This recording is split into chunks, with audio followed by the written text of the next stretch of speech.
All right, so we'll just get started to it.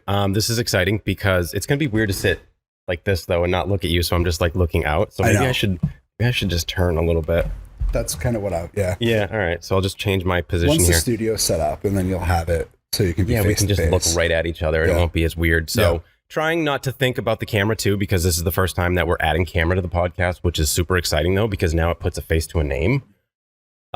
So I think then if we start with who you are, not looking for an introduction from you, but just how I know you. So looking back to, I think I had just moved back from Maine, and the year was 2003, if I'm not mistaken.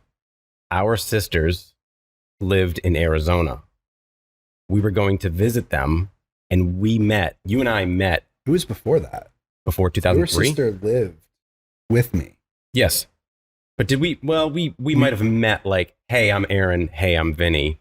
Yeah, that's fair. But as far as actually meeting each other, I think it was the night before we left for Phoenix because I slept at your house or something. Yeah. So it's like, hey, I'm Aaron. Hey, I'm Vinny. Cool. We're going to visit our sisters. Now we got to just spend the night together and hop on a plane tomorrow. So that was a long time ago.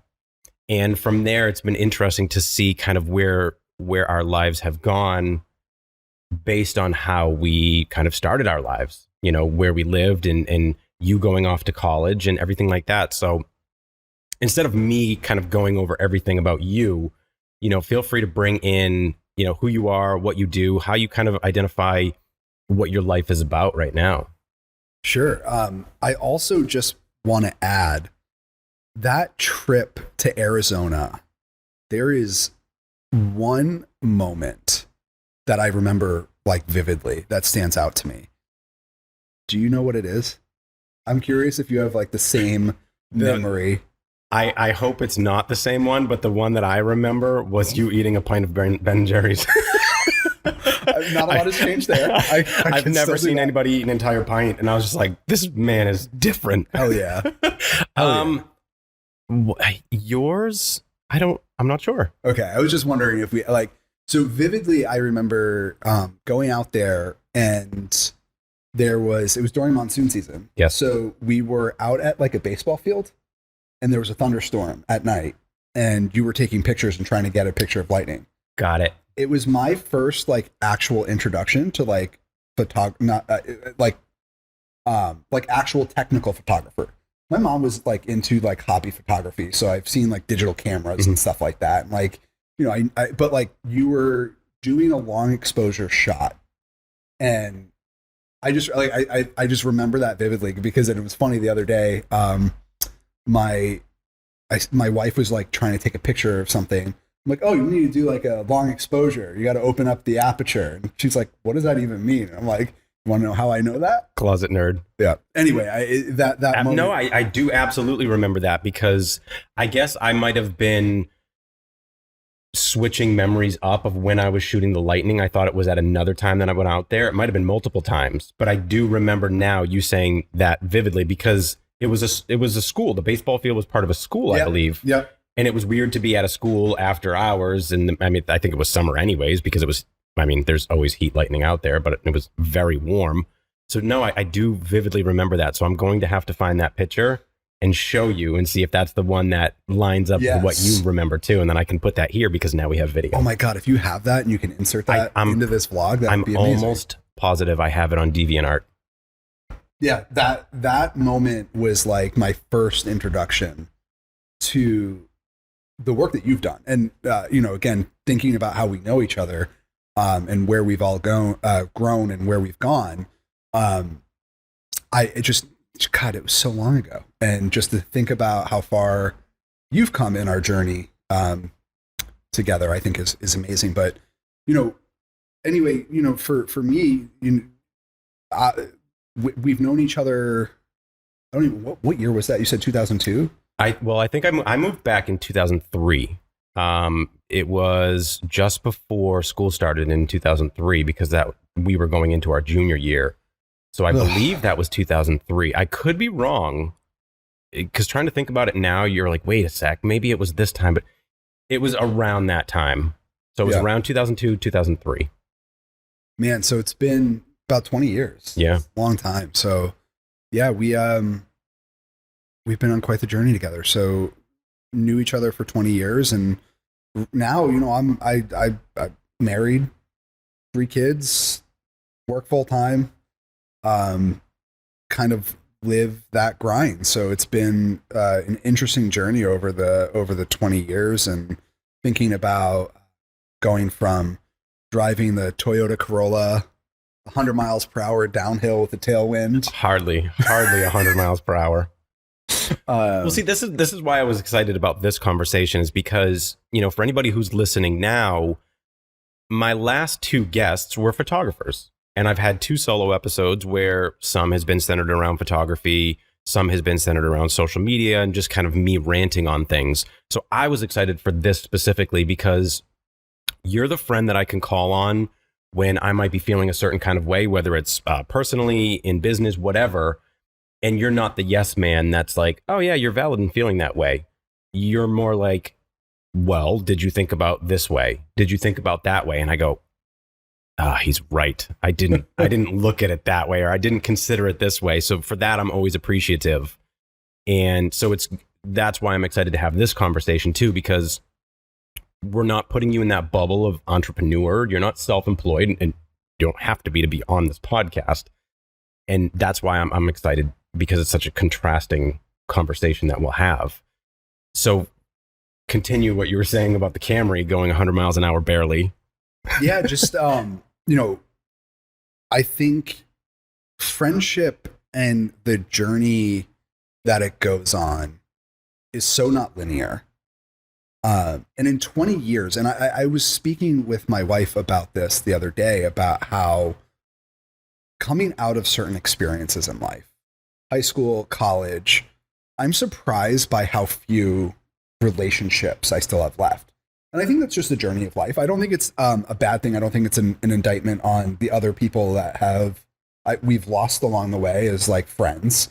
But I find it wildly interesting to think through how some of the relationships you end up with are probably not the ones that you would have thought you would have. In that moment in time, in those years of my life, I think that there would probably be people I would consider have been closer friends than you and I were. I thought we were good friends. We had experiences together, but I wouldn't have said that like if I had to say 20 years from now, the person to be sitting on a couch with, I didn't think it was going to be you.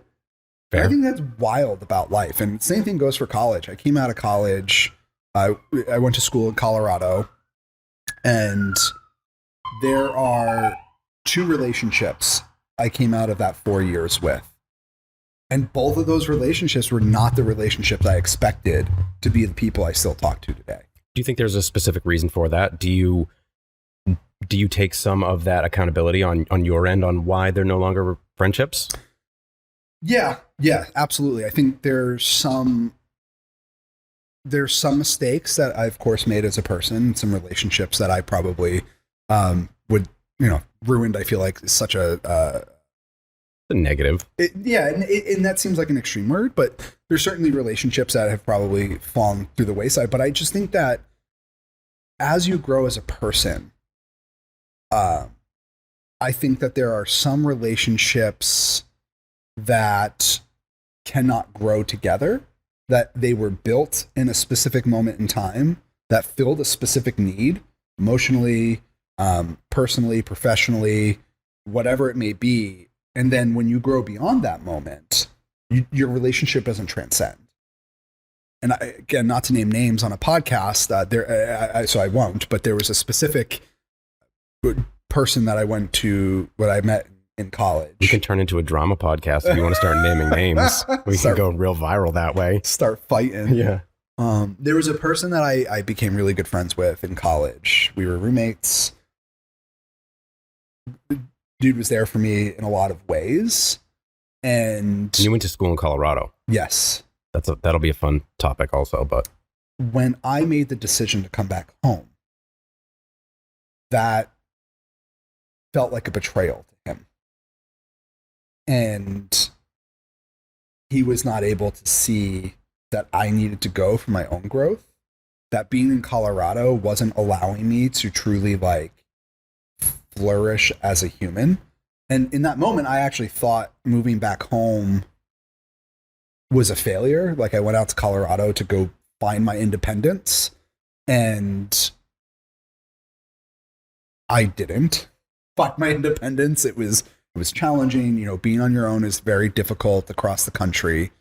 And so I don't think that relationship was able to transcend the jump. But the friendships that I had that did transcend that move were those relationships where we weren't so codependent on one another. So it's interesting just to kind of see how that happens, right? Like and how you build the strongest bonds with those that you don't fully rely on in a specific moment to get you through. But yeah, and you know, again, our relationship specifically went from high school to moving across the country to coming back to adulthood, children, marriage, relationships. And I think that's because we were never really codependent on one another, which allowed us to grow individuals and then provide something for one another to need advice, or when I need advice, that we're able to offer that to one another. It's interesting too, thinking back that far, because in high school, especially once I moved back from Maine when I was 16, I think, around 16, I became kind of this, for lack of a better term, party boy in high school, where people would have me throw parties at their houses when their parents went away. And I would always invite you, but that wasn't your scene, you know? So I look back on that, and I remember one time having a party at a friend's house when their parents were away, and you did come, but just the look of dissatisfaction on your face. And that was where it was kind of odd too, because I liked to drink and just be part of that social party atmosphere, and that was not you. And I never tried to be like, Vinny, drink. You have to drink to have fun. But your argument was, why do you need to drink to have fun? And it was one of those things where I'm like, who is this dude? You know? And it's, we still had a friendship regardless of the party situation. But going from that, then you moved to Colorado to go to college, and you kind of took on that persona of party boy. And we don't need to go down that route, but it's interesting how things change so quickly also. And seeing the different seasons that you've had in your life of punk rock dude, you know, playing drums, slinging some pizza on the weekends. I still want to sling pizza. I still want you to sling pizza. So we'll get a vote going. So as long as I get one person that says you need to do it, then you're doing it. But going from that and moving out to college, like you said, to then coming home and developing kind of this new friendship, because when you were in Colorado, I don't think we spoke. I don't remember really speaking, because that would have been, when did you move out there? 2006. Okay, so it was right after high school. 2006 was weird for me because I had moved to New York right after high school. Yes. I had moved back, lived in what could be called a crack house for a while, and really started to bounce around again in my life after that. And we didn't reconnect for quite a while, I want to say, probably for a couple. And then when did you move back? So I remember specifically I came to visit, and I came to your crack house and met your baby, your first baby boy. Oh, I didn't live in the crack house then. Oh, okay. Don't call my Taunton house a crack house. No, that was East Taunton. So I moved back in 2006. Got it. Okay. So 2006 would have been early 2006. I think it was around April. I moved back. I started doing landscaping. I lived in the crack house for a little while. And then I moved into my house right after Aiden was born. So it would have been 2007. Aiden was born in 2008 when you would have come back, because Aiden was born in 2007 at the end. I moved into Taunton in, I think, again, March or April of 2008. Maybe I didn't. I could have sworn it was in the apartment. I don't think it was the house. And I don't know if I would have let you in the crack. I wouldn't let anybody. You were still with your child's mother at the time. Okay. So I remember going to wherever it was we were going, she was there.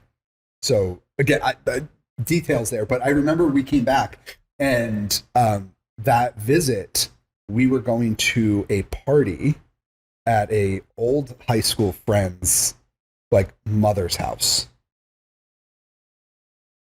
Without even naming names, I'm not even sure right now. So I guess we'll have to have that conversation offline. Or you can say it and then we could just beep it out. Who was that? That was Greg Moniz. There was a party there that I think that we were going to in Whittington. I believe so. It's weird too because I've been talking about false memories lately. You know, like the Berenstein Bears thing, the Mandela effect. Yeah. That has been manifesting itself in my life so much lately, where I'm like, am I misremembering things? Is what I think happened? Did that actually happen? Or so, anyways, maybe there were two different visits. I'm not sure. It doesn't need to be specific, but I do remember when I was in Colorado that I came back to visit a few times, and I remember specifically, we met, but. Regardless, I think that the major point being is that, it's not like we were chatting every day. I mean, back in the day in 2006, like cell phones obviously were a thing, but like it wasn't hardly, I was texting women trying to chase women. I wasn't really like but and a lot of that was also on me. When I left Massachusetts, I really felt like I needed to sort of distance myself from my old life to try to really find my independence. Seeing everybody we went to high school with, like, go to UMass Dartmouth and just really seeing it be like 13th grade. I just kind of wanted to get away from all that bullshit. And again, right, wrong, or indifferent, I do feel like this is where, again, when you ask the question, like what made you like, or what happened with some of those relationships, like that's where I feel like I made a lot of mistakes. Nobody deserved for me to just like move out and like forget about them. Especially, some close people that, I spent a lot of time with in high school. So, I do regret that. I do regret some of the relationships falling apart that were really important in my life. But going out to Colorado, I did not really keep in touch with a lot of folks.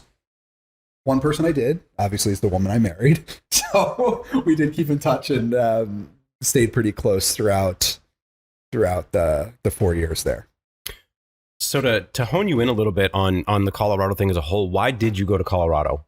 Give me the shorter version of why and what your mindset was going into it, because like you said, a lot of the peers that we went to school with or grew up with stayed close to home, went to UMass Dartmouth and could go home on the weekends. You chose not to.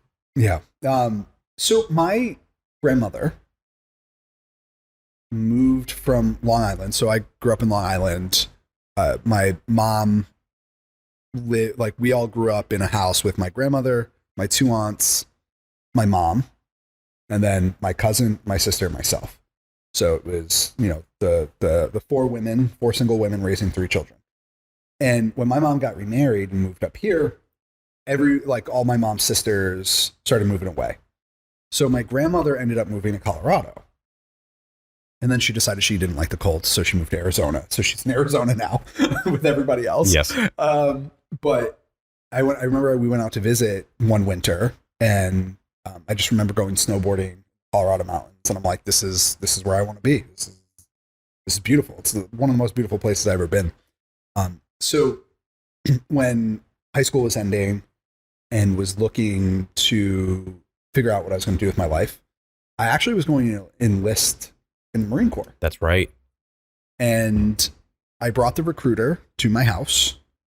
And this was like right when we started invading Iraq. So, perfect timing to try to convince your parents to sign up. Because I was only 17 at the time.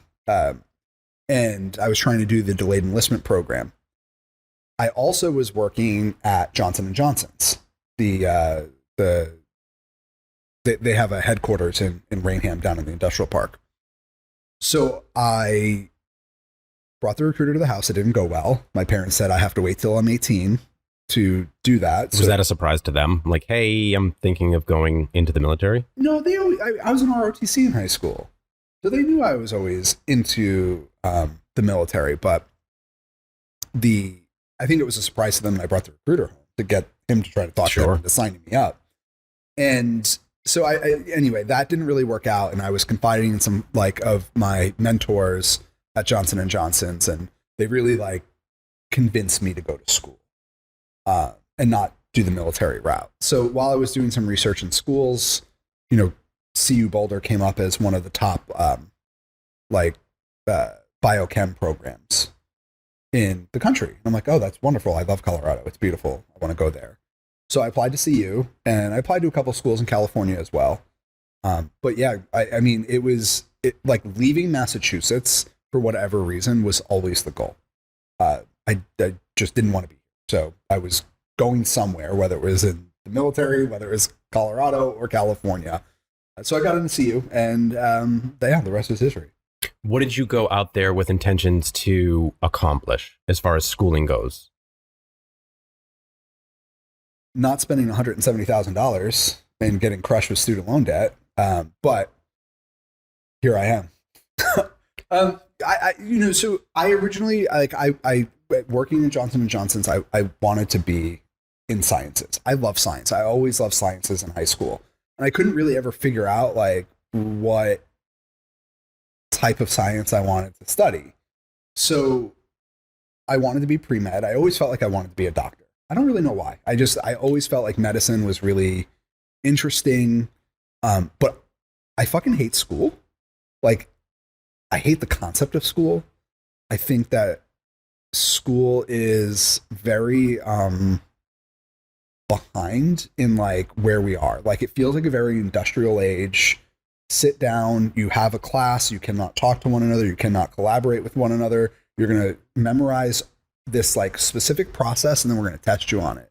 And it feels very like reminiscent of like standing in front of an assembly line, putting stuff together, listening to your manager, and like punching a time card and having a whistle blow. Like, so it felt really out of touch. Like school, like I always had a really hard time figuring out how school translated into like real world skill.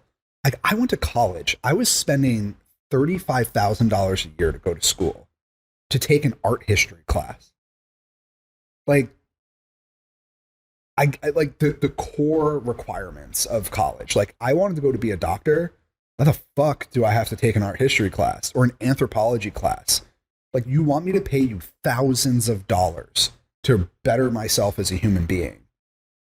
Well, the experiences of paying my own rent, trying to find my own way, like taking out, like financially owning my entire way through like this experience was way more like shaping and like exposing me to like the world than your $17,000 art history class.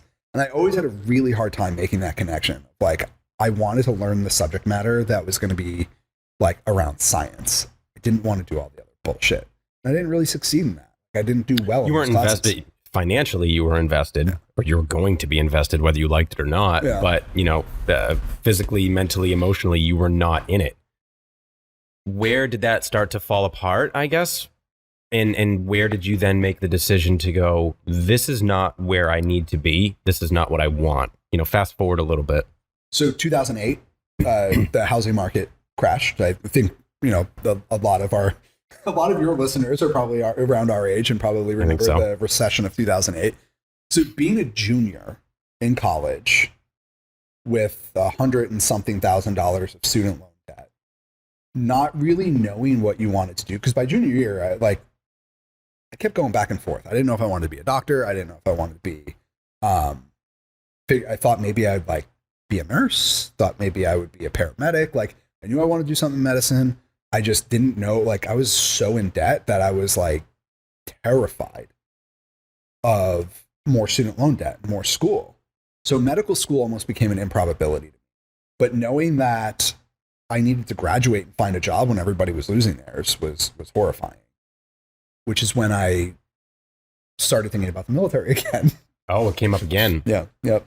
So I went back to a recruiter in 2008 in Colorado to get a job in the Army Reserves to help finish paying for school. I ended up getting an injury in the gym while I was working out. Which, side note, you became essentially a bodybuilder for a short while. I did, which you couldn't tell now, but yes. That's something we also haven't really dove into where that whole thing started, but that's a fork in the road again, as we could continually do. But so I went to a recruiter. I wanted to enlist in the Army Reserves. I was getting close to shipping out for basic training. I withdrew from school. I put my notice in at work. Like I was like getting ready to go, and then I got injured, which kind of left everything up in the air. So coming home really was like the only option. And at that time, my wife now and I were dating. We were just long distance. So like coming back home was like the only logical decision at that point, knowing that like trying to come back from all of that in Colorado would have probably put me further in debt and been much more difficult to climb out. And what was that transition like coming home then? Because I had spoken to somebody recently about Colorado. It's just a different lifestyle. And you just envelop yourself in that. And it's very different from Massachusetts, as I'm sure most people listening understand Massachusetts as opposed to Colorado. So what was that transition like for you? You had mentioned, feeling like a failure, but how did you combat that? What did you do then to feel like you again, being kind of home, but in a new light? Yeah.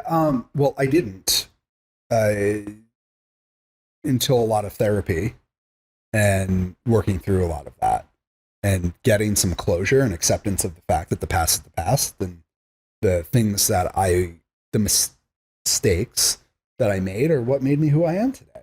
But it takes a while to figure that out. When I moved back home and I got kicked out of my parents' house and was living at a friend's house and couch crashing, delivering pizzas again in my 20s, like felt like a fucking failure. Like I was an abject failure, not where I wanted to be. And to be honest, and not to be overly corny, but like the only person that actually saw, I think, me for me was my wife, and was really there for me and by my side and supported me and really gave me the foundation I needed to start taking some chances with jobs. So just, yeah, it took a while. It took a while to finally feel like I could course correct, I guess is the word I'd say. When something like that, when you have like this whole plan figured out, then something like that happens, you figuring out how you pivot is tough. But what were you doing from 2006 to 2010? Ooh, that was an interesting time of my life because in 2006, I moved back from New York, as I had mentioned, and I lived in the crack house. I was landscaping, as my uncle owns a landscaping company. So any cash I was making during the week, I was spending when we'd go to the club on Friday and Saturday. So the $400 or $500 that I was making a week mostly went to that. I was eating out for every meal because the house was disgusting, literally maggots. We won't even go there. But so then when my older son's mother moved back from New York after that, we got back together. We started dating again, and we had a kid at the end of 2007. So I had a 1-bedroom apartment in Bridgewater. We moved into the house in Taunton and just kind of went full into dad mode after that, So from 2007 to 2010 was just straight dad mode. There was a time in 2009, I believe, where I didn't have a job and I was unemployed, and I was being 24/7 dad, and I had my son 24/7, and it was great. And it was killing me at the same time, because being a single dad, having a child 24/7 is not easy. fucking tickle in my throat. So, you know, and I enjoyed that. We get 9:25, you have to hop on at 9:30. And I enjoyed that, but there was a point in that time too. So around 2006, I guess I should back up a little bit, where I was selling cell phones. That is something we have in common. Yeah, absolutely. And we have to get into that. And just the sales aspect as a whole. But where I just felt I was at a dead end. And again, an Army recruiter came to my shop one day and was like, "Hey, you ever think about joining the Army?" And I said, "No, but let's talk about it." And it turned into a very quick relationship, right? Where I said, "Yeah, I'm kind of on this empty path. I don't know what I'm doing with my life." And this was before I had my son. So I just felt lost. And I think to some extent, you know, they take advantage of that. "Oh, you're lost. Let's go into the military." 100%. So we had the conversation. I went down to the office. I took the test. I scored well on the test. And he said, "You could essentially have any job you want." I said, "Oh, man."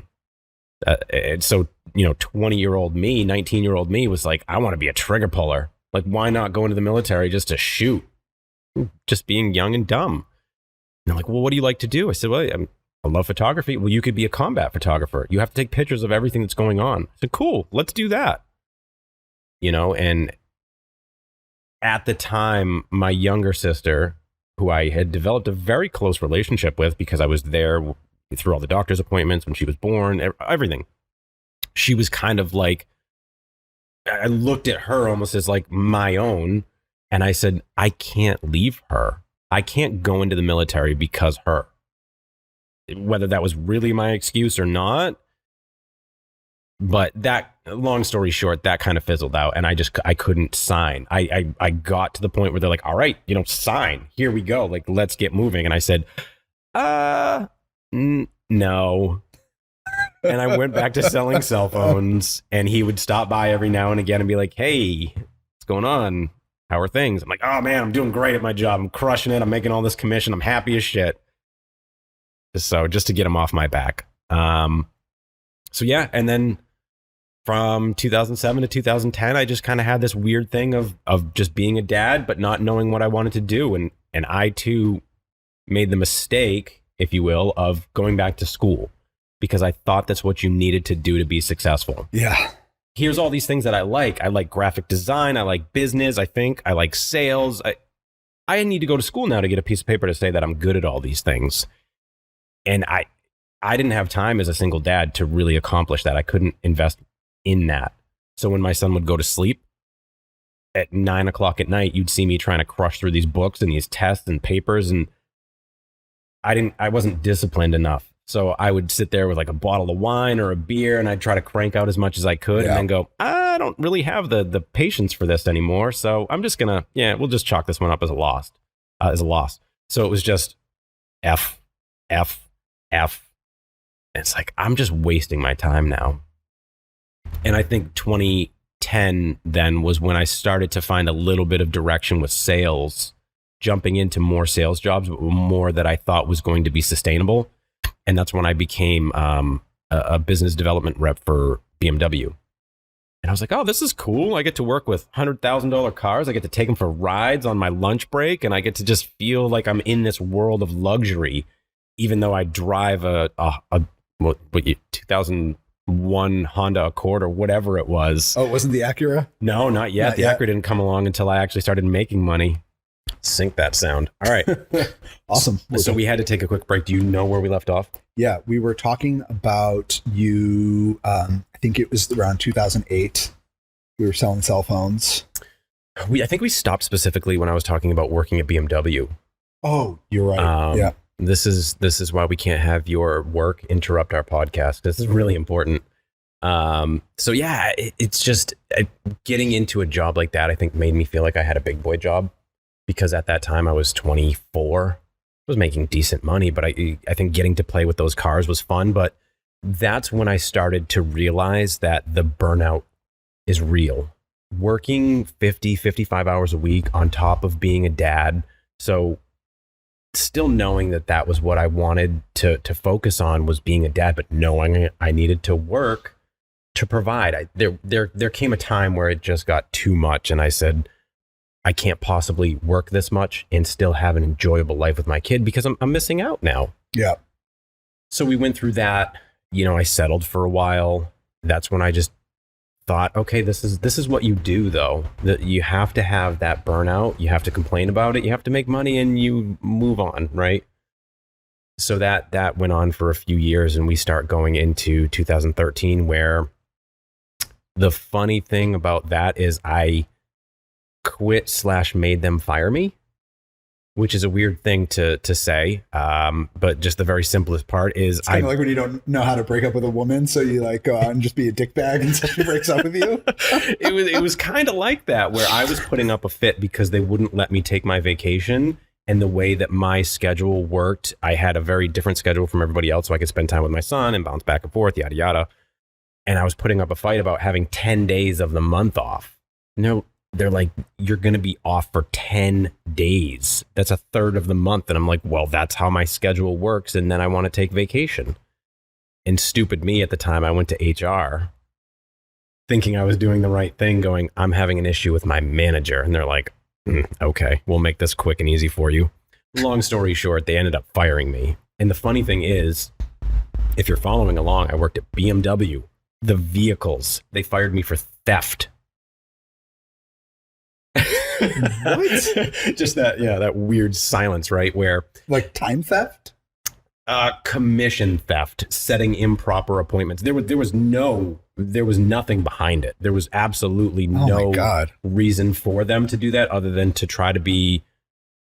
Because they couldn't fire you because you wanted time off. Yeah, they had to fire me. They had to find a reason to fire me and try to stop me from collecting unemployment. Right. So they fired me saying that I was setting improper appointments that I shouldn't have and collecting then commission that wasn't proper. So I was stealing essentially commission, right? Sounds about right. Which was funny because it was just them trying to just fuck me in any way that they could.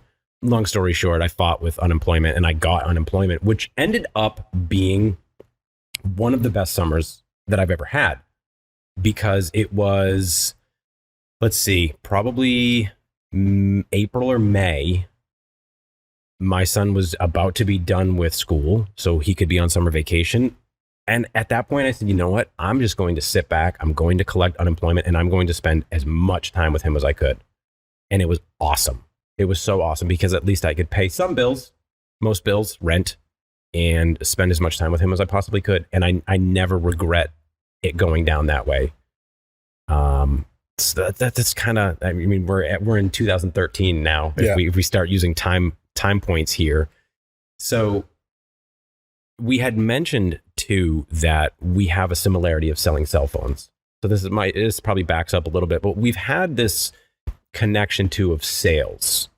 I've been in sales most of my life, from selling cell phones to selling home security to cars to software. And we overlap because you sold cell phones and then you sold software. And that's when we kind of really started to, I feel like, link back up and develop more of our friendship again, because that was 2017. And there was a time, again, probably from 2013 that we just ended talking about, to probably 2015 or 16, where we didn't talk a whole lot. We started to reconnect again after a failed relationship of mine kind of took precedence in my life, and we just connected again. So 2017, we reconnected and worked for the same company. Mm-hmm. And I thought about this before we even had a conversation, that I wanted to pull up the Glassdoor review that I left on this company that ended up going company wide. Yeah. Because it was so great. But this, if you want to take over, because you were at this company first. Yes. Tell me a little bit. This is where the sales thing comes in then. Tell me a little bit about this company. You don't have to go far into it. Where you were at that time then, thinking, okay, sales is my path. Yeah. So this was actually a big turning point for me in my life. When you asked before about how coming back home made me feel. And I felt like an abject failure. Like, I did not feel like I wanted to be where I wanted to be in my life. And a lot of the jobs that I had trying to get there, I felt kind of very similar to that, is that, worked in sales, sold cell phones.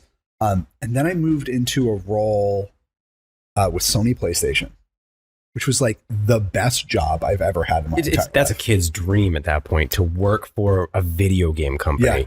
Because Yep. you're not working for Sony, you're working for Sony's PlayStation. So this was an area like, and I know I backtracked a little bit, but I was not making a lot of money in that role, but it was the best job I've ever had.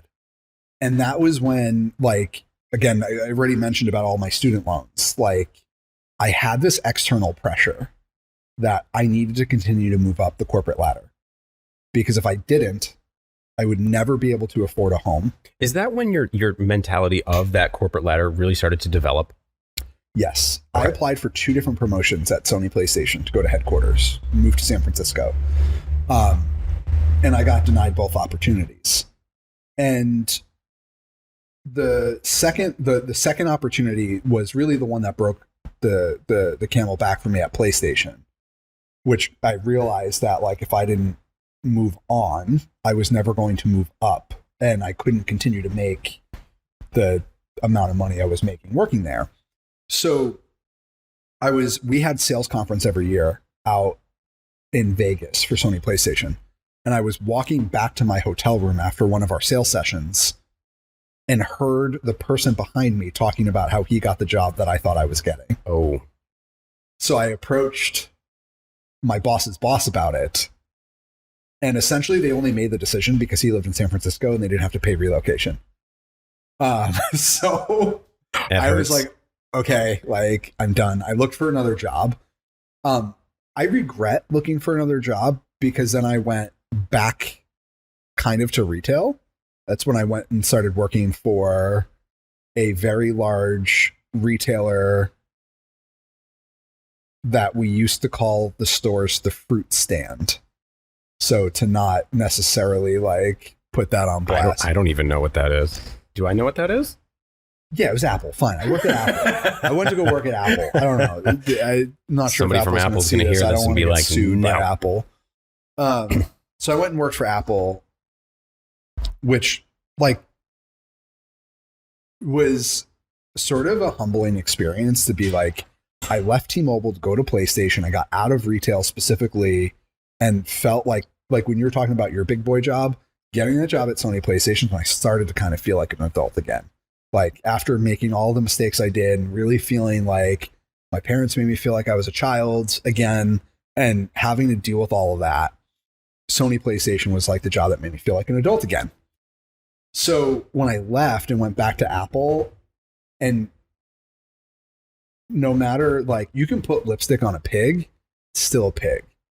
And no matter how much Apple tries to say that they're different, it's still retail. It's retail. Retail is retail. And just like sales is sales. Yeah.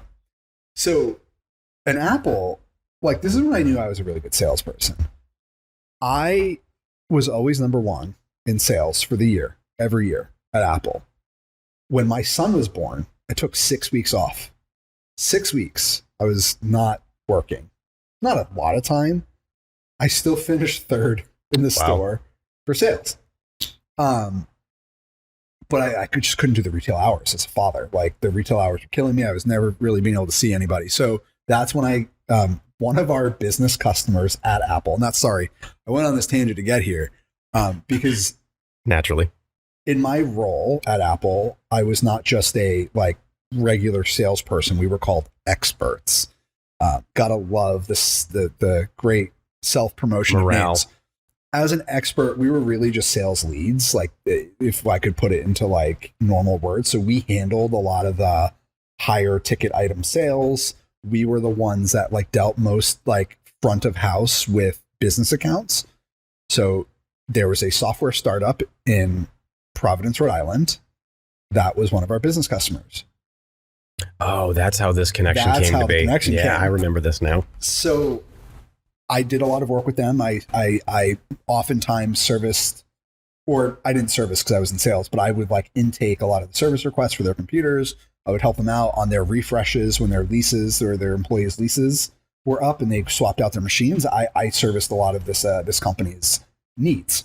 So one day, and going back to like serendipity and like relationships, my wife had worked at an insurance agency, local carrier in Massachusetts, and she had a friend at the time who, again, she doesn't talk to anymore, which is always weird about like kind of, again, weaving relationships in and out.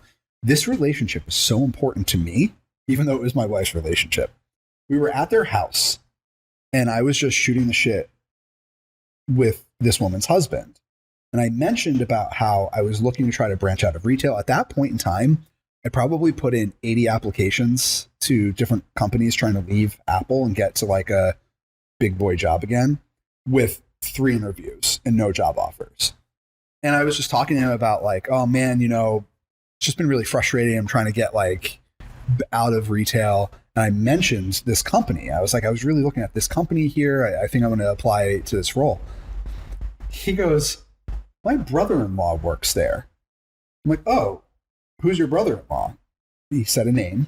So I looked him up, and lo and behold, it was our chief revenue officer.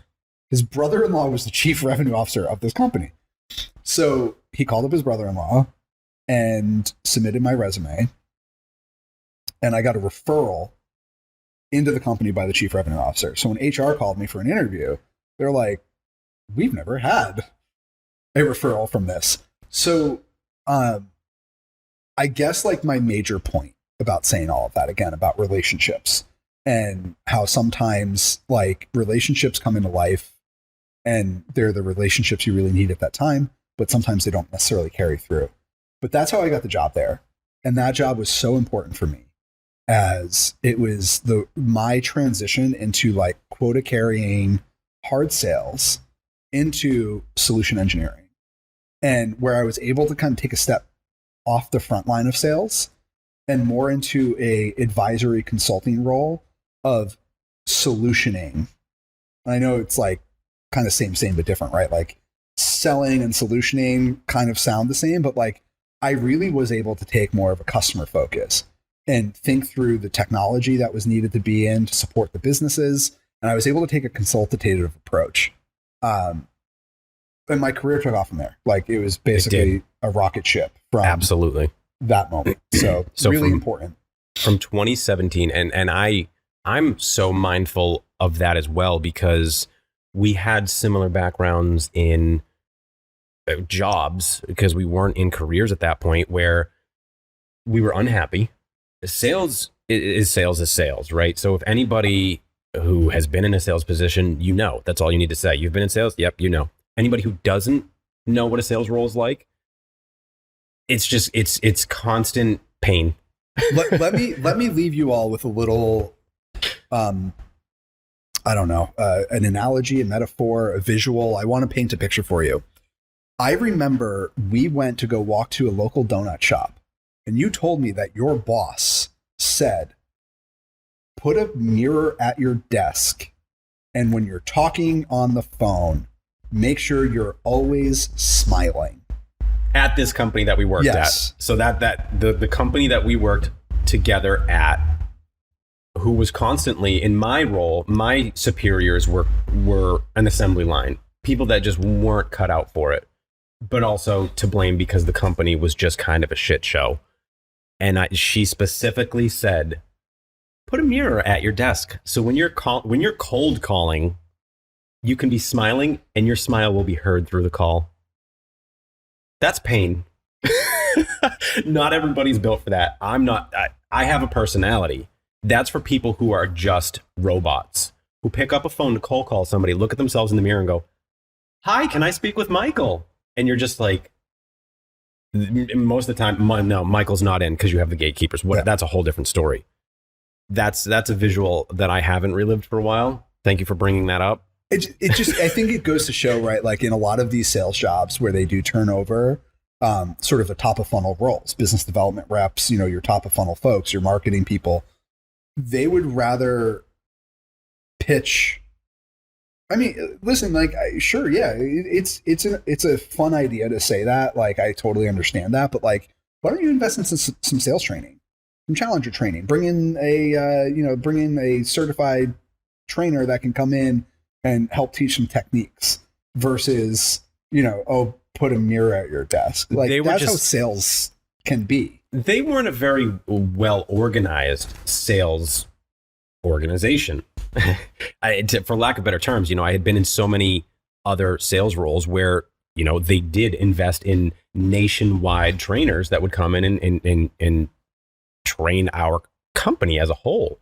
But this place, which is sad too, because it felt like, so for anybody who's ever watched a movie about these, cool offices, right, where everybody's just kind of all together on their laptops. It's just easy going. People are walking around. There's ping pong going on. There's beer. There's coffee. There's good food.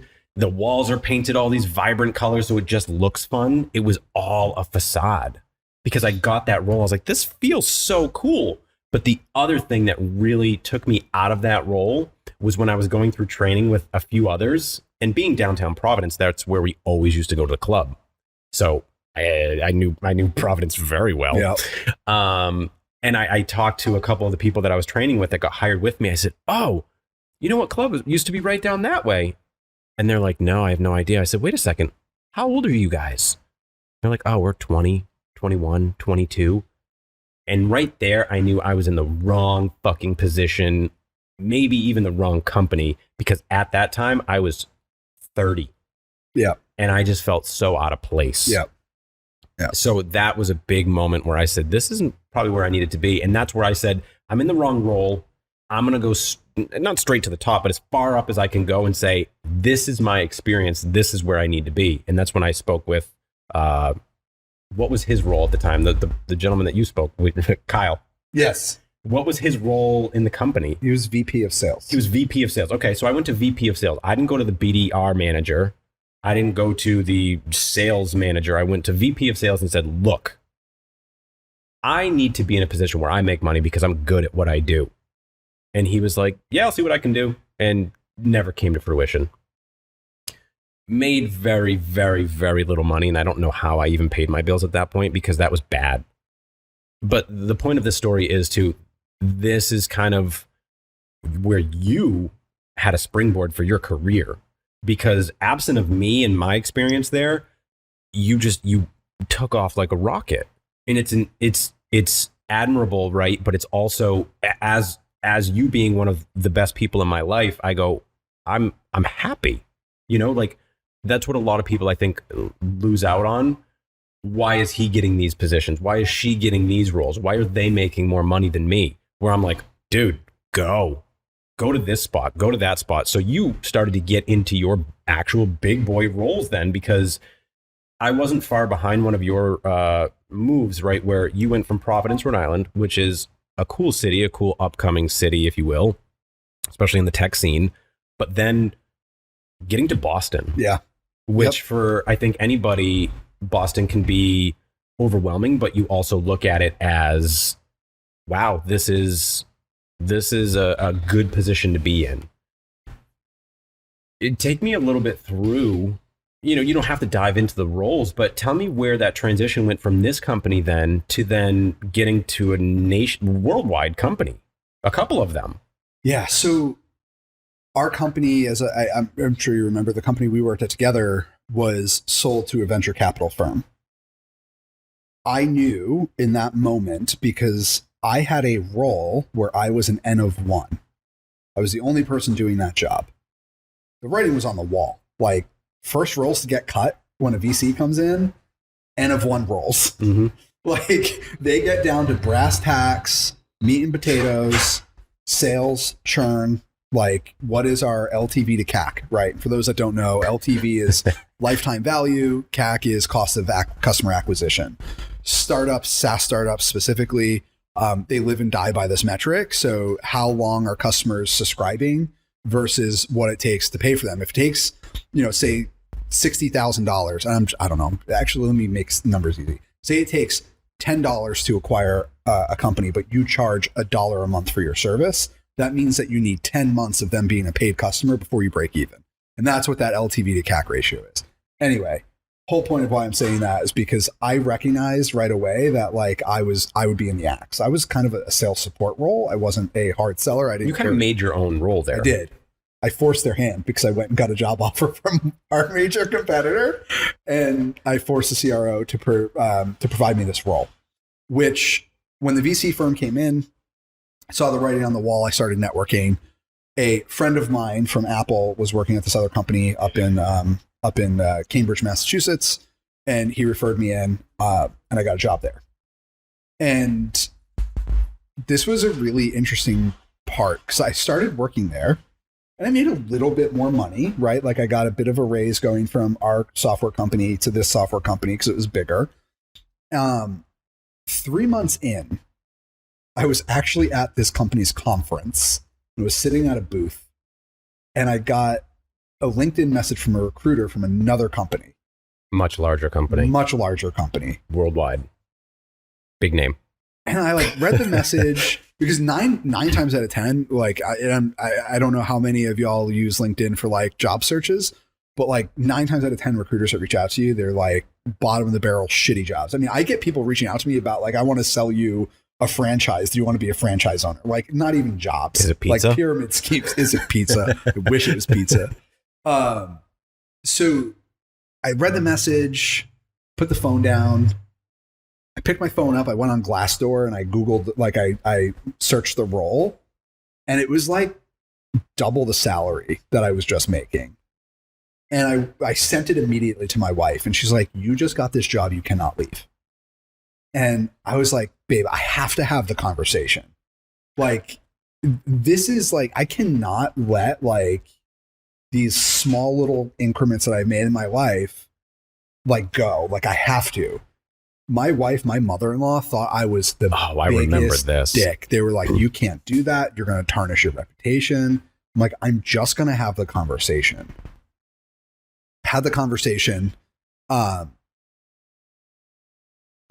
Everything went well. The interviews went well. I got offered the job after 3 months at this other company. And the salary was essentially a little bit more than double what I was making at this company. More than double. Almost, yeah, a bit more than double. It was what was that like? Because again, I'm always one where I guess I should say that you and I are a stark contrast because you've lived your career, your work career. I don't want to say chasing dollars, but it's obviously very important to you being married with 3 kids. I'm not married. I have 2 kids, but you've looked for that corporate ladder, and that's why I brought that up. You know, okay, I can be here for a year, and then I have all of these opportunities because you've put the research into it.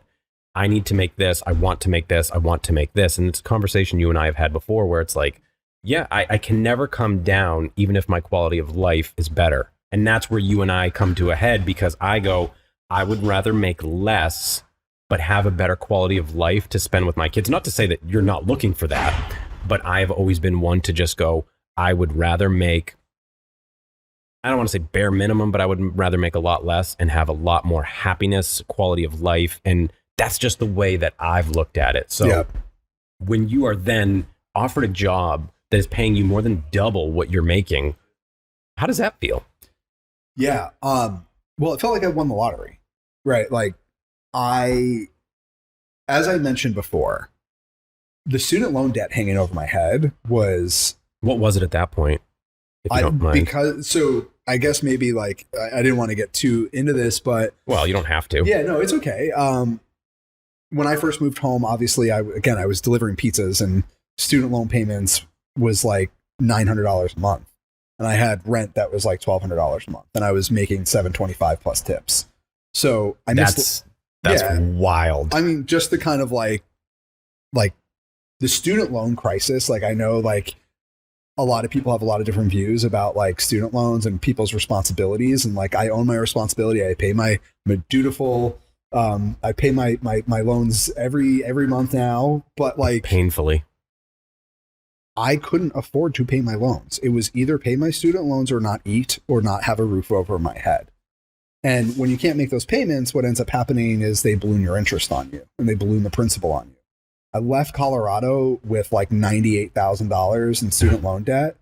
And by the time I actually got my feet under me to be able to start paying my loans after the defaults that I went on and like the challenges I had, not only did my credit financially suffer, so like my financial future was basically ruined by these student loans that like my balance ended up ballooning to $172,000. Oh, So again, like I say this specifically because I'm not asking for like special treatment or like I don't want handouts. Like I understand everybody's perspective on this gets very political and different. I'm just showing that these loans can be very predatory, and it can be really, really difficult when people are in challenging positions to be able to manage well, them. that's the thing, right? You almost double it. Then I saying I understand what I did, right? Okay, maybe you took advantage of an 18-year-old and your mom too, because she co-signed on it. Yep. The predatory things that happen with this. But for somebody who, hey, I'm making $7.25 an hour, which is half of what kids are making now going into, 15, 16-year-old positions. I can't pay this right now. I understand that I need to pay it, but work with me. No, we're going to double it now because of interest. Yeah, that's where, what do you do with that?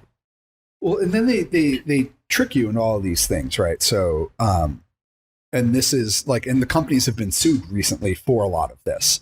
So in those moments when you can't afford it and you call the company asking for like, what can I do? And you're desperate and you want to take care of this. You don't want your credit to be ruined. You want to try to have a financial future. They force you into forbearances, which you continue to collect interest. And this everything is collecting interest except for the COVID stuff, but that's ending ticking soon. So when you're in forbearance, you're not making a payment, but it's ticking. And it continues to capitalize the interest onto your principal. So your principal grows while you're in forbearance. Your payment gets bigger when you come out of forbearance. Couldn't afford to pay the smaller payment that was $900. How am I going to afford to pay the now $975 or the $1,000? So I used up all my forbearance time. And then I went back to school when I was at PlayStation, which then put my loans in deferment again, which gave me a little bit of comfort and a little bit of relief. But then when I stopped going to school again, surprise, we're back. Yeah. Not even surprised. Yeah. So then not going too far, we don't want to go too far into that. If we go back to the job thing where you then get offered double your salary and you feel like you've won the lottery. Yeah. What is your thought process from there? Because you have somebody, you have your family members kind of pressing you and saying, you're going to ruin your reputation, which maybe sounded a little dramatic, but knowing that you're the corporate ladder is very important to you. So you take that into consideration and go, you're right. People do talk, people do know each other in this business. I don't want to do it, but it's double what I'm making. Yeah. What do you do? Yeah, I mean, I took the job. I put in my notice and I got walked out of this other company like that day. On the spot, essentially. On the spot, walked out. I remember that. Yep. And I took the job. And it was a great job, great company. Really learned a lot. That's where I feel like you really ballooned into the role that you're in now, which is with, again, a different company, but probably just as larger? Much bigger. Bigger. Okay. Yeah. All right. Yeah. So yeah, I really enjoyed my time there. And what's really funny is I look back now, and actually, let me pause. Let me finish my statement first. And so I got approached again by another really large company with another really good job opportunity. The one that you're at now. Where I currently work. So where you were previously, it's always funny to not have to name names just because. How long were you at that role? 2 years. Okay. That's what I thought. Yeah. Not super long, but spent about 2 years there. And I've now been in my current role for almost 4. And this is the longest job you've had at one place. It is. It's the longest job I've ever had. We talked about that recently. Yep. Longest job I've ever had at one place. And, it's had its challenges as well, but it's been very fulfilling and I've really enjoyed it. And again, it's given me the financial freedom I need to take care of my bills. And that's where it's interesting because we talk about the quality of life differences. If I didn't work this job and didn't have the money to pay my student loans, my quality of life would be so shit. I wouldn't be able to afford to spend time with my children. So climbing the corporate ladder and working for somebody else is never really what I wanted to do, right? We talked about why I went to Colorado. I wanted to be a doctor. I wanted to save lives. I wanted to help people. I didn't really want to be a corporate, I don't know, stooge is too hard of a word, but I didn't think I was going to live like the corporate life and be that person, but it's what allows me to spend time with my family. Yeah, and that's, I think my words can be easily misconstrued, right? Where it's like you feel like you need to make a ton of money to live happily, and I don't. And there are different qualities of life. You have much more to sustain than I do, and I understand where you have a lot of these variables of, well, okay, but I do need to make this to have any quality of life, like you just said. So it's been interesting too to see that, and also be aware and be mindful of, okay, so in 2017 you were making this, and this is where you were, and now you've had this job for 4 years. So within 3 years, you've essentially tripled, quadrupled your income from what you were making. Yeah, I would say about 3x. Which is crazy, again, because I think I'm just overly mindful of your beginnings as a whole, right? Where you grew up, the jobs that you had to go through, experience, however you want to put that. Do you feel, do you have those moments in your life? How mindful or self-aware are you of, do you have those days where you're like, holy shit? I wake up every day and have to fight imposter syndrome. I sometimes feel like I don't deserve or feel like I should be where I am. But I also, like, I didn't really come on here to like preach like work hard and you get what you want. No. The American dream, because I think the American dream is fucked. I think the average American is got the deck stacked so far against them. I think straddling our young children with mountains of student loan debt right from the beginning only hurts further generations from being able to, buy homes, secure generational wealth for their family, live quality of life. Like right when you're when you're accruing debt in school as a junior in high school. I mean, that's when I started like having panic attacks. I never had a panic attack before until I was like seeing all this debt pile up as a 19-year-old. 19. I know we like to think that 18 is an adult, but you're still a teen, right? Yeah. Like 18. But I guess really like the moral of what I'm trying to say too is that like relationships are really important. And I think a lot of times the relationships that you build are really what help you make it through life. And I know I've watched a lot of people be really afraid to put themselves out there, take a risk, submit a job application or a resume. They're afraid of failure. And I can't state enough how much I know luck has played into me getting some of the roles that I have. I know I've also crushed it, right? Like I had to crush the interviews. Like it might have been like a weird luck thing that recruiter reached out to me, but I had to go in and do a sales presentation on a piece of computer software I've never seen or touched before in my life. And went over a bunch of high-level senior executives that have been in that company for 15 years. So I'm not saying that I didn't do the work. And it's not perpetual luck that you're just finding yourself in of like, hey, I applied to this, it worked out, things were great. You had to put in the work for it. But these opportunities, you had mentioned, recruiters reaching out to you too, but what you didn't mention is the amount of places that you reached out to. And what was admirable too that I've always appreciated about you is you going on interviews knowing that you don't need nor do you want that job, but you needed to stay fresh. Yeah. Which is funny because people dread interviews. When I left the sales world and thought that I was going to be an entrepreneur and did end up becoming an entrepreneur, there was that doubt. And I was still going to interviews and I prepared for every one of those like it was going to be my last opportunity. Because I guess I needed that comfort that, well, this entrepreneur thing isn't going to work, but interviews are fucking hard. Yeah. And they're scary, right? Even though I knew that wasn't the path I wanted to be on. And then not to make this about myself, but interviews aren't fun, but you were doing it essentially for fun to stay fresh. Yeah. Well, it's so battling with the imposter syndrome piece of it. What I have kind of landed on as the thing that makes me feel good about where I am is like this concept of yes, I'm lucky, but you need to put the work out there to increase the surface area of luck, right? So if you think about like how many lucky opportunities may fall into your lap, you have a very small lap, you're not going to get a lot of opportunities. You have to broaden the surface area for luck to be able to happen for you. And a lot of that has to do with putting yourself out there. Like having a conversation with somebody you don't really know about your career ambitions. Like some people won't do that. They think that it's, I know like, and my wife, right? Like she was like, I would never talk to anybody about my career. I'm like, why? It's being vulnerable. Yeah. And most people don't. And especially when it comes to money, people don't want to talk about it. So put yourself out there and build your relationships, build your network, submit for a job that may be a reach, because you have to increase that surface area of luck for you to then be able to take the opportunities that you need to then, jump through.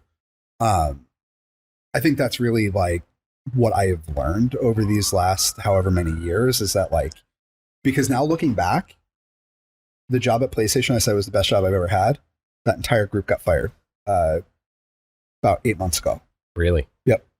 And funny enough, my company now is involved in the program that basically replaced my entire team that I used to work with. Moment almost, huh? The other company that I was just talking about that I was working at before this one also just laid off like 15,000 people. Yes. So it's interesting to see how when you put yourself out there, and even though sometimes I felt like I was making a mistake, like felt like I really made a mistake leaving Sony PlayStation.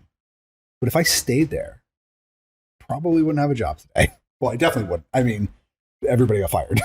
So I wouldn't have had a job today. I'm interested too, because you hear a lot about imposter syndrome with people in kind of my world or my spectrum of entrepreneurship, right? Where I think the conversation that I had a couple podcasts ago with Dave, who's a photographer, you kind of, it starts to be that imposter syndrome / you have to embrace it / fake it till you make it type of thing. Fake it till you make it has been, when I was at my last company, I got hired alongside my work wife. I adore this woman. She's wonderful. And we went to training together. We went through our certification process together. And she was really wound up by this like certification process. And like, I knew the technology, the software just as much as she did. And she's like, how do you go through this so calmly? I'm like, well, there's one of two outcomes. I'm either going to pass or I'm going to fail. And I'm going to either have to retake the certification or I'm going to pass. And there's nothing worrying's going to do about that. And it's weird. I'm like, I worry about everything in life. Chronic anxiety over here. Wow, that's some wise words. And I said to her, I'm like, listen, just go. Like when it comes to sales, especially, I know we've talked a lot about sales. You just have to fake it till you make it. You just have to put out the aura that like you are the big dog on campus until you are the big dog on campus. It's not strictly just sales. Yeah, that's true. I think it's received such a negative connotation that fake it till you make it. Oh, I don't want to be fake. I don't want to be who I'm not. You do, because I wouldn't have gotten some of my jobs had I not gone, yeah, I know what I'm doing. I know exactly how to do this. Yeah. When maybe I did, but I had never physically done it. But I have to physically do it in order to learn. So that was a fake it till you make it moments, but it's not just, it's comforting, I guess. And I hope that people take from this, a fake it till you make it mentality is not a bad thing, no matter what role that you're in. Whether you're in, sales, whether you're in photography, an entrepreneur, your own business, I don't think it's a bad thing. I think fake it till you make it can be bad if it's not coupled with the figure it out factor. You just made like a comment that literally has been like one of the thing that got me the job at my company prior, is something that I actually learned at Apple is if you don't know something, the question is, I don't know, let's find out. So fake it till you make it coupled with figure it out factor. If you have the confidence to say, hey, yeah, we're going to do this, you have to also be motivated to figure it out. And it goes to that drive to learning and kind of coming back full circle on why I think school is just so like weirdly archaic is that like I have a thirst for knowledge, as I know you do as well, which is anybody with that figure it out factor where you just want to learn something, we just strip a computer apart and we just rebuild it because we want to figure it out. We want to make it work. Never built a closed loop custom water cooled PC before. And it took me days to do it, but we figured it out. Right. And like school, traditional schooling doesn't really support like the ability to like figure it out. You have a test and you have to answer the test exactly the way the question is answered, or you don't pass, and then you fail and you get held back. It doesn't really allow you, like school doesn't allow you to fail. And out in business, one of the key things to like agile principles is fail fast. You need to get out there, fail, figure out why you failed, do the retrospective, and then apply the learning and go forward and have the figure it out factor to move you through all of these steps. And like, that is what successful people do. And like, how does traditional schooling prepare our children to go out and fail, learn, when like, if you fail, you get left behind in school. That's it. And if you get left behind, you don't have the resources. If you don't have the resources, you're not getting into college. If you don't get into college, you're not getting a good job. Like, it's this whole like cascading effect where like in today's society or today's schooling, like not matching like where we really are as a society. Like, I can't tell you any time in any job that I've held where I didn't have an opportunity to collaborate with somebody on a project, on a deliverable for a client. Not once did I have to sit down, keep my eyes on my own paper, and regurgitate a bunch of knowledge from a book. I have resources. I do research. I have people that I literally go to on a daily basis in my job today and said, hey, I have a client who's having this problem. I know you've seen this problem before. Can you show me how you solved this problem? Can you provide me some of the content that you created so I can learn how you solved this problem?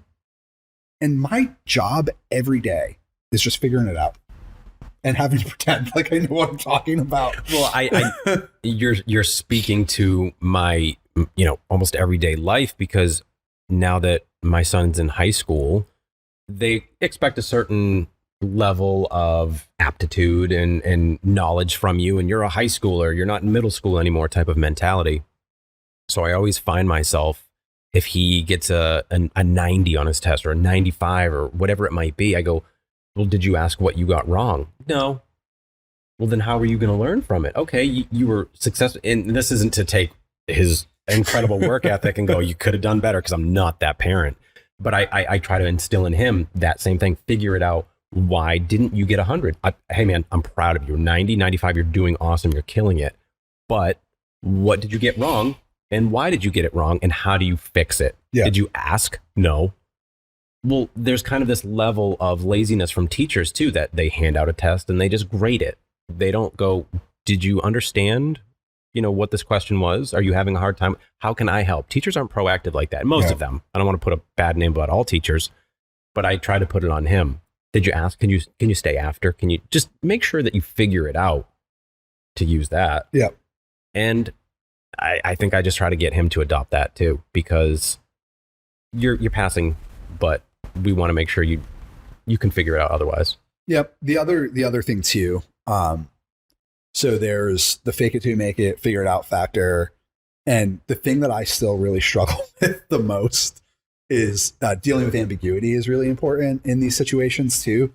That's like, I get really caught off guard, and I'm this is something that, like, to be vulnerable and like stuff that I'm still working on through my career is that I get really caught off guard in ambiguous situations and getting put in them on the spot. Like, I get kind of taken aback and I don't really respond appropriately the first time to ambiguous situations. And I need to learn about that. And, I'll speak about in generalities to, like, literally this happened to me last week.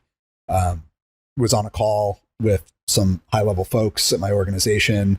He asked me straight up if I wanted to own something. And I kind of was like thinking about all of the ramifications of saying yes instead of just saying yes right away. So because there's a whole lot of like baggage underneath taking ownership of this thing. And he called me afterwards. He's like, I kind of tossed you a softball there and you need to really like lean in and own that. And I'm like, oh, I'm so sorry. Like, I was just like trying to process in my head all of the ambiguous items of owning this. It's like, what do you mean? He's like, and I said like XYZ. He's like, you just like need to just do it. And I'm like, yeah, you're right. And the next meeting that we had, where I did like a status update on the project that I was now owning, he pinged me on the side. He's like, this is amazing. Like coming off the conversation we had yesterday, like I was not expecting that we'd get here.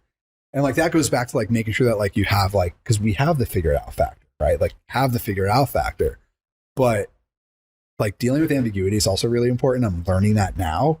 And like, I know, like, I don't do well with like being put on the spot in ambiguous situations. And like people notice it sometimes. Like I just get squirmy about like saying yes to taking ownership because of something. You're thinking ahead though. Yeah. Most people don't. And there's that fine line of do it and figure it out, but also how is this going to be handled? How is this going to be future proofed, if you will, something along those lines? Yes. Well, it's the you get to a point too where like you want to make sure you build a good brand for yourself. And building a brand for yourself can be really challenged by being put in ambiguous situations where you may fail. And I know this goes like flies way counter in like this area where I said like increase the surface area of your luck and put yourself out there. So like it's kind of contradictory, but like for me, the brand that I've always tried to build for myself is just putting my head down, getting work done, and standing and delivering. Being number one in sales in the store, being the best rep in the region, being like, I just put my head down and like drove for results.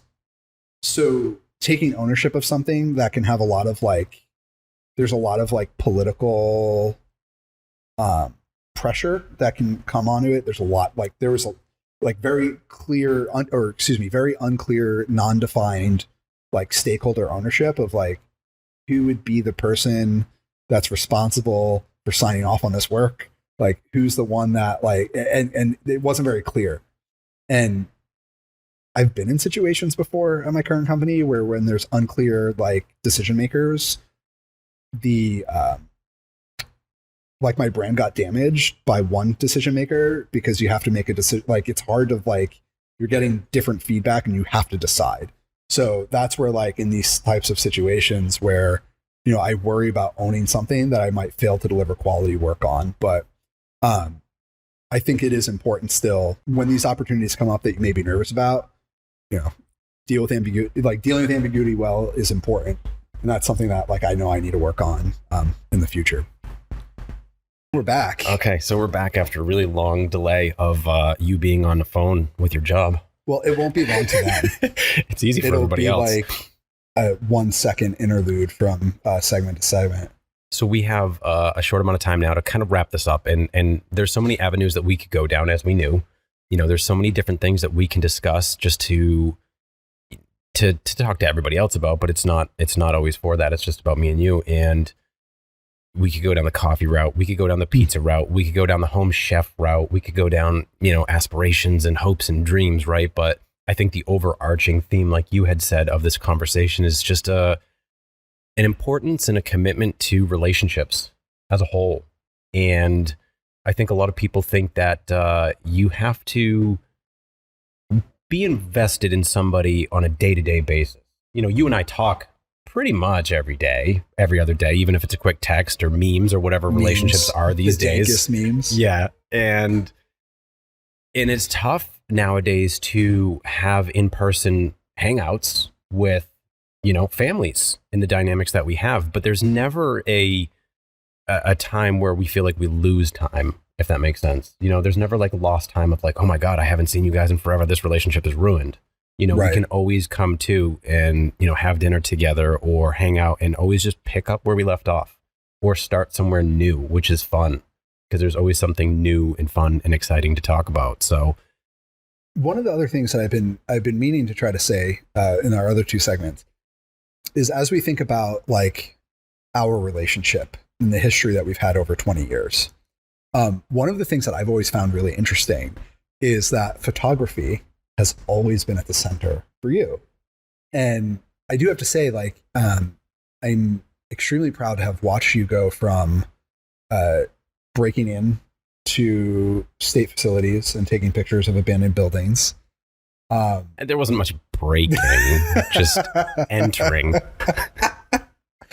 unlawful entering to really taking your own brand, as we kind of talked about, like how important it is to build your brand, and whether or not that brand is built through trying to climb a corporate ladder or really doing what you love, finding a way to monetize that, like we're talking about, like future plans and being happy, like that's like, to me, that's what the key to life is, right? It's like you found your brand, you went out, you tried a whole bunch of stuff, you found the thing that worked for you, and now you're finding a way to make a living off that. And I find that like wildly fascinating. Through the history of our relationship, weaved in and out of it has always been photos. I mean, you take my family photos. You've been there to take the pictures, like our newborn pictures of our children. You've taken our family photos, as well as like watching you, like you videoed my brother-in-law's wedding. You know what I mean? Like, so that has always been a key like tenet to our relationship. And I think it's interesting. I know this is not necessarily a photography podcast, but just connecting to like what you do, and how that's been like a piece of our relationship.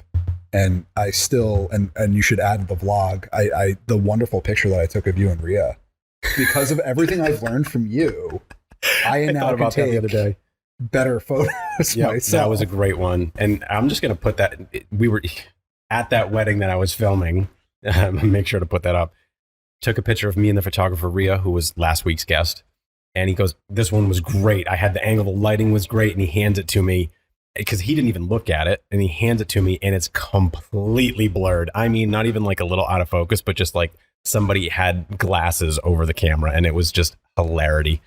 So yeah, I thought about that when I talked to her last week. So I'll put that up here and that'll be awesome. But we have had, I mean, you and I, like in our 20-year history, we've had a lot of deep things that have connected us.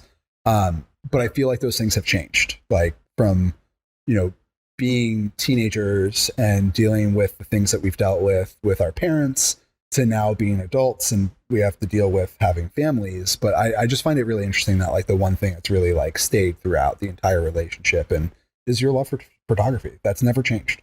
That is not. Yeah, it's interesting to hear about it, you know, from an outsider's perspective, because nobody in my life right now, if I'm thinking back, has been in my life as long as you. It's weird. Actively, you know, proactively, right? Or however you want to put that. I don't still talk to people that I talked to when I was, you know, 14, 15 years old. So you've been able to see that constant, and you even interviewed me during COVID for a project at school, on, you know, photography and being an entrepreneur, business owner, whatever it is. So that was cool to be on the other side. Because I'm still out there trying to finish my degree, trying to finish what I started. What is the degree also? Management Information Systems. Got it. And that's at a bachelor's? Yeah. Cool. So still trying out there, trying to figure that out. Because to me, that's like, for me at this point, it's not about the piece of paper. It's now about accomplishing what I set off to do, and feeling like I can conquer one of my biggest failures, which was setting out to get my degree. It's been a long time. It's been a long time coming. So it means way more than just the piece of paper. Yeah. And it's fun to look back though, and being friends for this long, the things that we used to do, but are also coming full circle. And by that, I mean the concert that we have in a few months. Can't wait. Where the last time you probably saw them. So we're going to see Story of the Year. If you know them, great. If not, it's just a small little indie band. We went to their show in Providence, maybe Worcester. I don't even remember. The Lupo Center? I don't even remember where it was. I don't even remember. But long story short, you crowd surfed. Sure did. And so being able to now revisit this band, however many, 18 years later, is going to be exciting.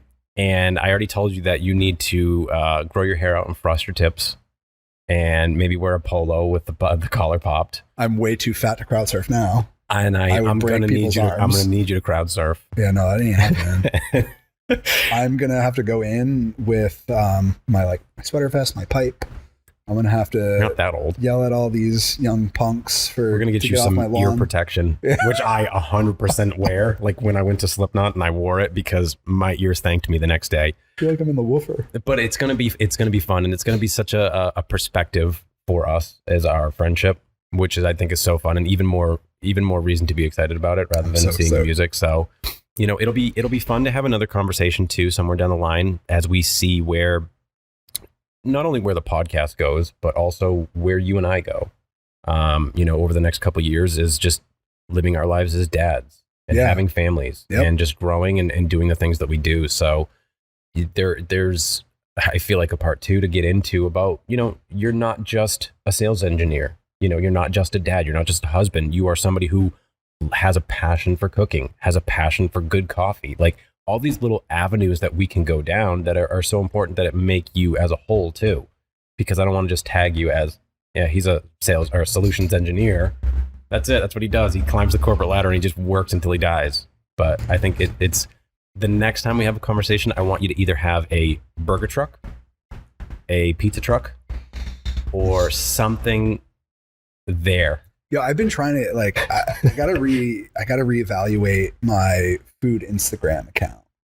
I started that, and it hasn't been touched for. But I haven't I was trying to figure out the method there, because like I don't know if I want to do short, because you know how people do the ASMR cooking, yeah. And I hope the headphone users loved that. Yeah, popping, right? So I wasn't I haven't been quite sure what I want to do there. I want to maybe take a step back and really focus on finding ways to incorporate cooking with your family and your kids, which seemed to be the theme so far. Yeah, I feel like. So I got to try to figure that out. But cooking with young kids, more importantly. Yeah, because you have 3 kids. How old is Eli? 6. Yeah, so you have 3 kids under 6. He's gonna be 5 in May, or 7 in May. What kind of math are you doing? May 5th. Sorry, his birthday's May 5th. He's gonna be 7 in May, and Emmett's 4, and then Reese is 2. Oof. Oof. What a dynamic. Well, I mean, I think that's important that we get into those roles as well. We talk about those roles. So that'll be fun for a part 2, and we can dedicate more time to it. And when we have the studio, because I guess I didn't introduce this studio, Real Art Studios, where I'm going to be podcasting from now on, not in this spot specifically, but for today's, this was a perfect spot for us. And we'll be venturing down into the basement where we'll build out a podcast studio and have everything be real different from this. We're going to go less casting couch and more face-to-face conversation. I don't know if you like the casting couch vibes, let us know. But other than that, man, I appreciate you taking the time. Yeah, it's been fun. Thanks for having me on. Thanks for listening. I know we've been trying to get this on the books for a while. I know we had a few scheduled and unscheduled interruptions, so I appreciate the flexibility, but looking forward to coming back on the pod. Yeah, it'll be a blast. So I always appreciate our conversations and seeing things from a different perspective. And we'll do this for part 2 then. For sure. Thanks, everyone.